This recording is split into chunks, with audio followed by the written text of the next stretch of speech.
ubhaptizo Yesu noba belingenziwa nguye ubhaptiza abafundi bakhe sesitsho le mandate sivela kuyenza ayiyo yethu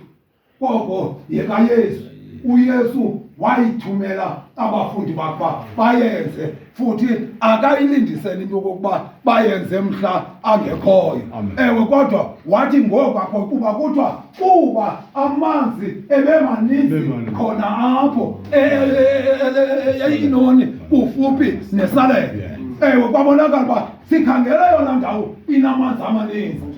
senzo igosa lingenile pha liphethe idalo elide limanuka nje likhangela eyona ndawo inobunzulu into yokuba ngabana amanzi maninzi ndawoni kule ndawo sikuyo ukuze ibe yeyona ndawo ngokwezibhalo yokubhaptizwa komuntu uThixo ke makabe nathi sethi ukuthi ke kube mhle ke umsebenzi ngolo hlobo bantwana bakaThixo sesithi Thixo wawungenela umsebenzi wakhe sesithi ungqenela sesitsho kumuntu onjengelithelwa lakwaKhandasi ukuba ndimfanekisa ngolo hlobo ubawulo uba umdala nimfa ngoba ebenayo icawa ebenayo njengethenwa nalo ithenwa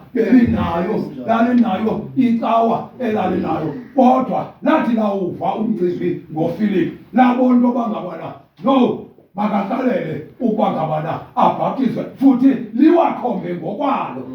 sesisithi uba akho Filipi siva ngoko yakujijisana uba hayi kaloku ndawuthini ubhaptizwa sendingumfundisi nje okuya kukaNikodimo kodwa yena utsho ngokwakhe wathi nanga amanzi kwanina ke ngoku ke obenokuma phambi kwalo ntambo injalo ewakhombile tsho ukuthi ke lo umsebenzi ube njalo bantwana bakaThixo sivuyela ke ukongezelelwa kunye nathi sesitsho ungowethu ngoku uzawutya njengoba sisitya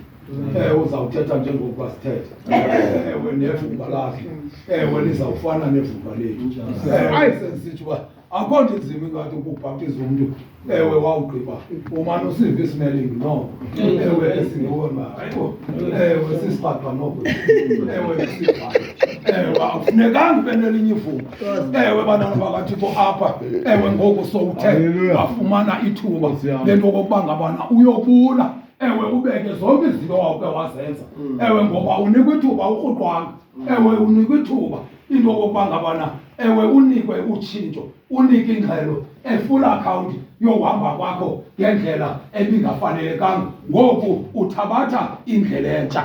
sendisithi ukuthi ke bana bankosi bulela loo nto njalo zinkokeli ke nam ndingenzanga thuba lide ke